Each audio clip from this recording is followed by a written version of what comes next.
Hello, everyone, and welcome now. Day number 10, reading Daniel for Advent, one chapter a day. We are now in chapter 10 out of 12, and in yesterday's reading, chapter number 9, that was challenging enough, and now it transitions into the final one-fourth of this book. And chapter 10 is something of a bridge. Chapter number 9, there were visions and ideas that were revealed to Daniel. Chapters 11 and 12, there's going to be more visions and ideas revealed to him. And like, as I said, 10 is the pivot point. Daniel has been receiving these oracles, and he is growing troubled. Curiously, in his various capacities of interacting with Nebuchadnezzar and others, sometimes giving oracles and proclamations of rebuttal to the rulers of the empires, those things there's no indication that those matters troubled him whatsoever. But now with these visions that he's seeing, he's troubled to the extent that he goes through a 3-week process of consecration. His food is to a minimal. He's not having meat or wine. He's not using any ointment that was for skin, usually a sign of celebration. He was concerned, wanting to know more. And here appears this figure. You'll read it, the description. An individual who's dressed, and his face flashed like lightning. His eyes were like flaming torches. And I'm not suggesting that this is the image of God or Christ. However, there's certain parallels in the book of Revelation of that of God and Christ. Again, I'm not thinking that that's what this is supposed to be. However, it is some messenger of God, that we know. And those who are around Daniel, they didn't see this individual, but yet they were afraid and they ran away. And so here it was Daniel is one-on-one with this individual.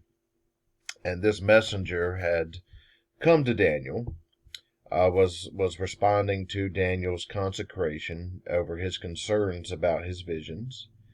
However, he was held up for these 3 weeks by the prince of the kingdom of Persia, presumably and pretty definitely. The idea here is spiritual power that's occurring, some sort of invisible battling that is going on in the unseen realm. And so Michael, one of the angels, came and assisted this messenger. And so now it comes time to help Daniel understand. And so there is another figure that shows up. And, Daniel is overwhelmed. He's trying to process a great deal. This person gives Daniel strength, and because what comes next in chapters 11 and 12 is a prophecy of things that will come to pass. It leaves off here in this chapter, and it's a briefer chapter. It's probably the most challenging one at this point, because it is a bridge, and its information is very mysterious. There's a lot that could be studied and said, although I try to keep a larger view of what's happening rather than getting into all of the details. During the time of Daniel, there was other writings that did not make it into the Bible, but that talked about these kinds of messengers and the things that were happening. It began during that time. There was a greater development in their theology that what was controlling these occupying powers, like Babylon and the subsequent Persia, was demonic forces.